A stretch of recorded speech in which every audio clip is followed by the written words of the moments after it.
하나님께서 오늘 우리에게 주신 말씀은 마태복음 5장 3절 말씀입니다. 심령이 가난한 자는 복이 있나니 천국이 그들의 것임이요. 아멘.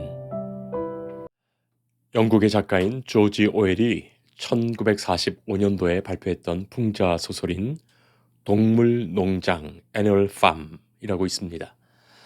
아마도 이 책은 20세기 최고의 풍자 소설이라고 해도 과언이 아닐 것입니다.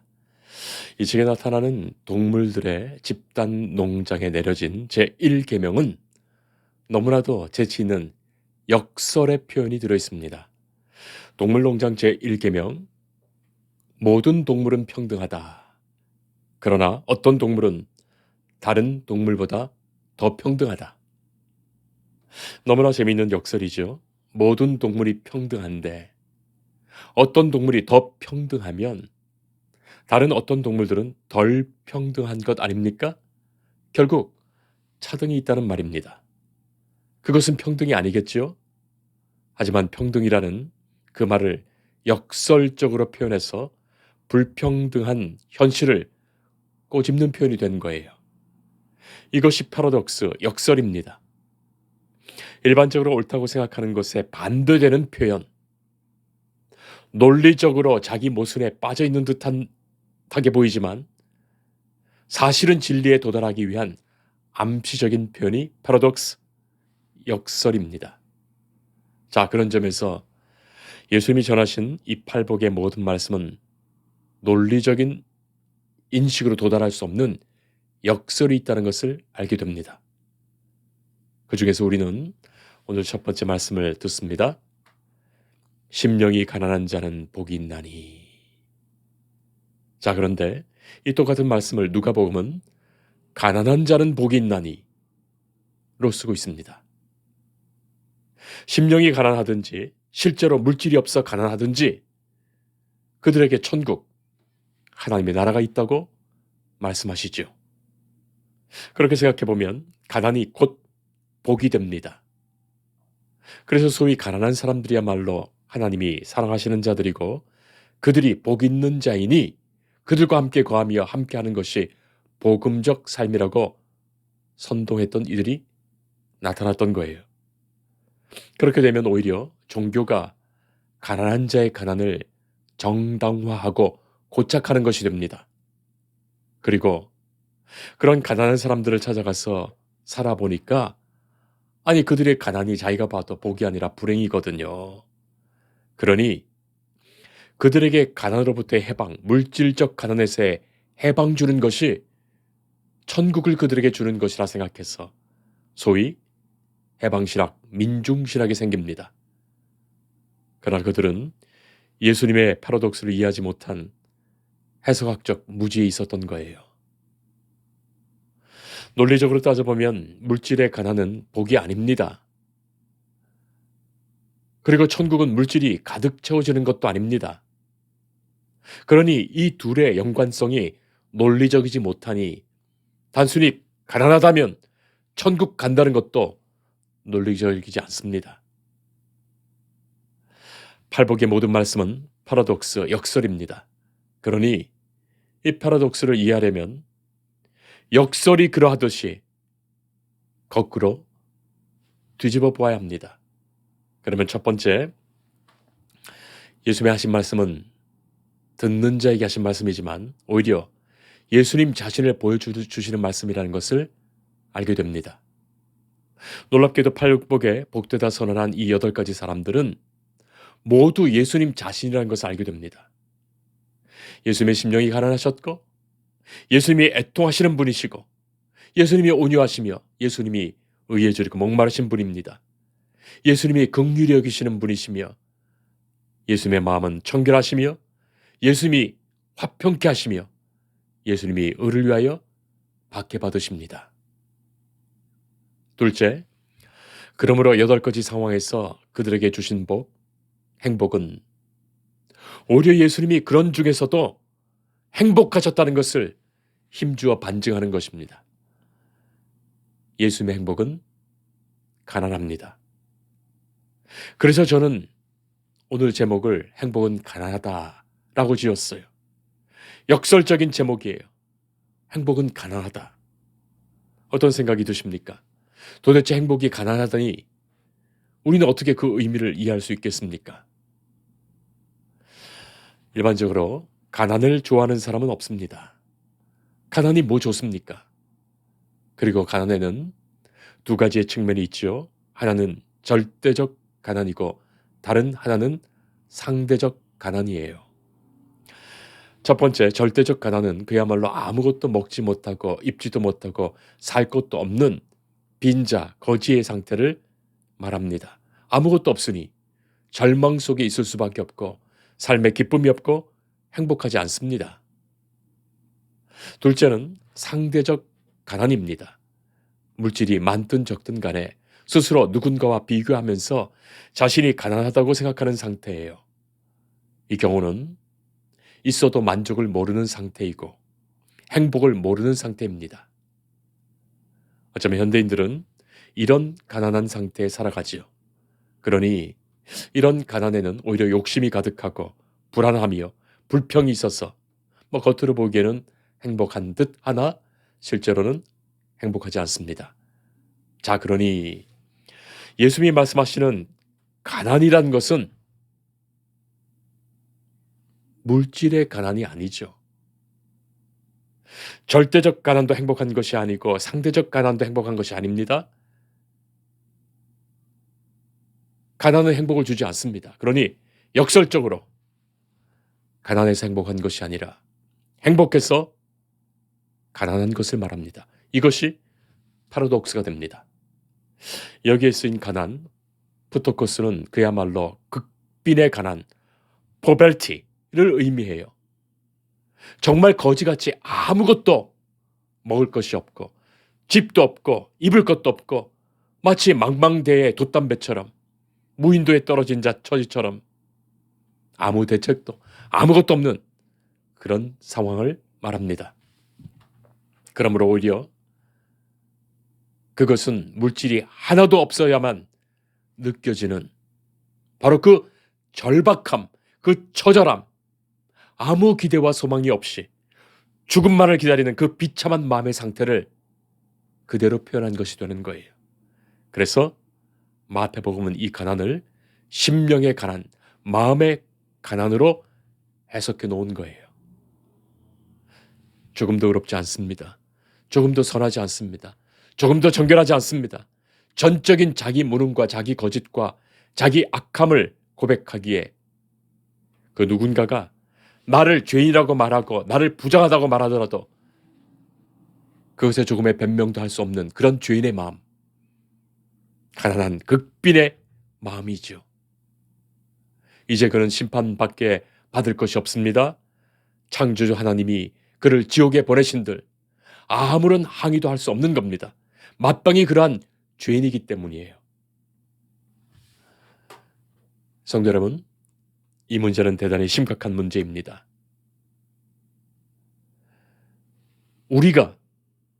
우리 스스로가 하나님 앞에서 지금 대답해야 할 문제예요. 만약에 하나님이 너는 오늘 죽어서 지옥에 가라 하신다면 여러분 무엇이라 대답할 것입니까? 너무나도 슬프고 고통스러운 마음이지만 벌벌벌 떨며 아픈 마음이지만 그러나 생각해보면 주님 그렇습니다. 저는 마땅한 죄인입니다. 죄인일 뿐입니다. 마땅히 죽을 죄인입니다. 조금 더 항의할 것이 없어요. 주님, 저는 주께서 지옥에 가라 하시면 지옥에 갈 수밖에 없는 죄인입니다. 다만 주께서 생명 주시어 이 세상에 살게 하신 것만으로도 감사할 뿐입니다. 성도 여러분, 그렇게 대답하실 수 있으시겠습니까? 바로 그 마음이 극빈의 마음이에요. 그것이 예수님이 말씀하시는 가난한 심령입니다. 결코 어떤 것으로도 무엇으로도 나의 의와 선을 주장할 것이 없습니다. 비록 내가 개같이 여김을 받을지라도 상위에 떨어진 부스러기라도 다만 내게 주신다면 감사할 뿐입니다. 다만 주의 긍휼과 은혜를 바랄 뿐입니다. 그것이죠. 종교개혁자인 존 칼빈은 5대 신앙 강령에서 전적인 타락이라는 말을 합니다. 전적인 타락이죠. 완전히 타락했고 전적으로 타락했습니다. 내가 조금이라도 나의 의가 있다고 생각한다면 그것은 구원받은 자의 심령이 아니에요. 사랑하는 성도 여러분, 예수님은 심령이 가난한 자는 복이 있나니 천국이 그들의 것임이요 말씀하셨죠? 심령이 가난한 자가 되면 천국이 그들의 것이 된다라고 말씀하신 것이 아닙니다. 현재형으로 심령이 가난한 자는 천국이 이미 그들의 것이라고 선언한 것이에요. 그렇다면 역설적으로 천국이 그들의 것이 된 사람은 그들의 심령이 가난해져 있다고 말씀하신 것입니다. 그것이 복되다 선언하신 거예요. 오직 천국 백성 된 사람만이 자신이 얼마나 큰 죄인인지 알게 됩니다. 조금 더 나의 의와 공로가 없다는 것을 알게 됩니다. 그리고 이 죄인이 용서를 받고 구원을 받아 천국 백성 된 것이 얼마나 크신 하나님의 은혜인지를 알고 살아가는 거죠. 그가 심령이 가난한 사람이요, 오직 그 가난한 심령에는 하나님의 은혜와 천국의 기쁨과 감사만이 가득 채워진 것입니다. 그것이 복된 자이며 지금 예수님의 마음이에요. 파니 크로스비 여사의 찬송시 279장 인내하신 구세주여, 이 찬송을 다 아실 겁니다. 인내하신 구세주여, 내가 비오니 죄인 오라 하실 때에 날 부르소서. 주여 주여 내가 비오니 죄인 오라 하실 때에 날 부르소서. 오직 죄인일 뿐입니다. 그 죄인 부르실 때 내 이름 불러주세요. 그 마음뿐입니다. 가장 가난한 심령의 마음 아니겠습니까? 극빈한 마음입니다. 오직 주의 은혜와 주의 긍휼이 아니라면 조금도 나는 주님 앞에 설 수 없습니다. 성도 여러분, 그런데 어떻게 그 마음을 갖게 될까요? 이 마음은 가지려고 해서 내가 스스로 갖게 되는 마음이 아닙니다. 이 마음을 따라 해보려고 따라 해볼 수 있는 마음이 아니에요. 주의 복음이 내 안에 가득하여 그 복음의 역사로, 오직 주의 은혜로, 성령께서 나를 사로잡으신 그 마음으로 그때만 갖게 되는 마음이에요. 자신의 검붉은 죄가 너무나도 선명히 가득 보이기 때문입니다. 바로 그 마음, 그 심령이에요. 나는 조금도 구원받을 자격이 없습니다. 복음을 심령에 가진 자가 아니고서는 결코 그렇게 고백하지 못합니다. 아직도 교만하여 자기의 의가 보이십니까? 하나님 앞에서 내 고집이 있으십니까? 내 뜻이 있어서 그것 달라고 하십니까? 죄송합니다만 아직은 가난한 심령이 아니죠. 이미 복음이 그의 영혼을 사로잡았기에 진실한 자기 고백을 할 수 있습니다. 사실은 죄인이 구원을 받는 것이 아니라 오히려 구원받은 심령에서 자신이 얼마나 큰 죄인임을 철저히 깨닫고 고백하게 되는 거예요. 복음은 그렇게 자신이 갖고 있었던 모든 소유를 마치 아무것도 아닌 양, 마치 배설물인 양 다 버리게 하고 아무것도 없는 텅 비어있는 하나님 앞에서 발가벗겨진 원래의 자기 모습과 얼굴을 마주하게 합니다. 그 심령으로 주의 은혜 앞에 다시 서게 하는 거예요. 성도 여러분, 행복은 가난합니다. 그 말은 어느 누구도 돈이 없어서 그것 사지 못했다고 핑계하지 못할 것이라는 것을 알게 하죠. 단지 그것은 물질이 있고 있고 없음의 그런 문제가 아닙니다. 하나님이 복되다, 행복하다 말씀하신 그 행복에는 이렇듯 가난한 마음을 창조하십니다. 누구라도 그 행복을 가질 수 있지만 아무나 그 행복을 누릴 수는 없지요. 오직 예수 그리스도의 복음을 영접한 그 심령에서 누리는 행복이에요. 그렇다면 이 행복을 구체적으로 물질에 적용해 보겠습니다.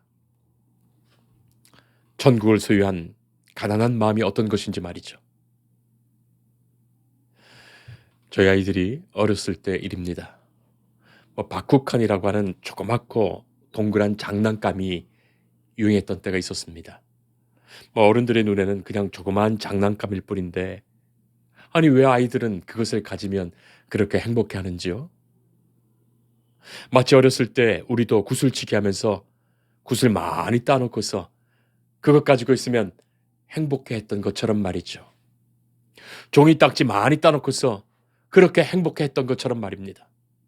땅 따먹기 하면서 저녁에는 다 두고 가야 되는데 친구와 땅 따먹기 하면서 내 땅 잃으면 그렇게 슬프고 내가 많이 얻으면 그렇게 좋아서 그렇게 열중했던 땅 따먹기 같은 것 말이죠.